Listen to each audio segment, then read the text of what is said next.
यह सामने जो शार्क है वह अब मरने ही वाली है। वह अपनी पूंछ को कमजोरियों से हिला रही है, मानो कभी भी इस खूबसूरत दुनिया को अलविदा कह देगी। कारण सिर्फ इतना था कि वह बहुत ज्यादा लालची हो गई थी शिकार पकड़ते वक्त। लहरों ने उसे किनारे पर पटक दिया। लंबे समय तक पानी के बिना और तेज धूप में तपने के कारण शार्क अब लगभग मरने की कगार पर थी। वह बार बार धीमी आवाजों में मदद की गुहार लगा रही थी, जैसे किसी दयालु इंसान से कह रही हो, कृपया मुझे बचा लो।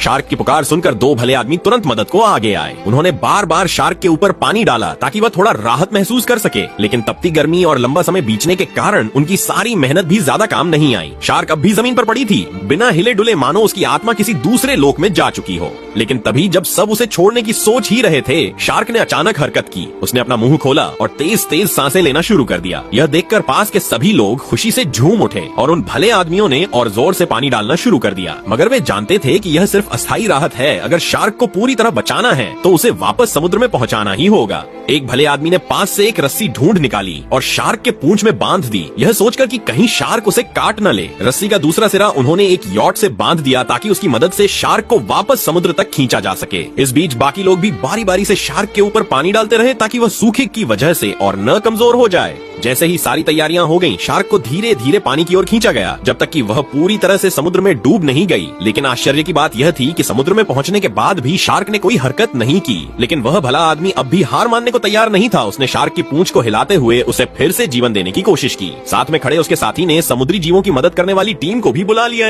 अगर आप भी यह देख रहे हैं तो एक छोटा सा फूल कमेंट में छोड़ दीजिए, शार्क के लिए दुआ कीजिए।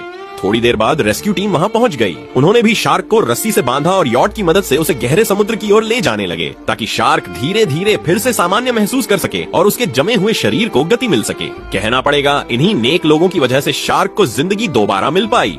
कुछ देर की यात्रा के बाद शार्क की हालत धीरे धीरे सुधरने लगी और वह समुद्र की गहराइयों की ओर तैर गई। और जब वह युवक सोच रहा था कि अब उसका और शार्क का रिश्ता यहीं खत्म हो गया, तब एक दिन की डाइविंग के दौरान उसकी शार्क से फिर मुलाकात हो गई। शुरू में जब उसने देखा कि शार्क उसकी तरफ बढ़ रही है तो वह डर गया, मगर धीरे धीरे उसे समझ में आया कि शार्क का कोई बुरा इरादा नहीं है, वह तो उसके पास आकर दोस्ती दिखा रही थी। तभी उसे एहसास हुआ यह वही शार्क है जिसे उसने कभी बचाया था। जब शार्क को भी यह समझ आया कि वही उसका मददगार है तो वह खुशी से उसके पास आकर उससे सट गई। सच ही कहते हैं, हर जीव में भावना होती है, चाहे वो ठंडे खून वाली शार्क ही क्यों न हो। अपने जीवन दाता के सामने वह भी इतनी मासूम लगती है। और यही है इंसान और प्रकृति के बीच सबसे खूबसूरत रिश्ता।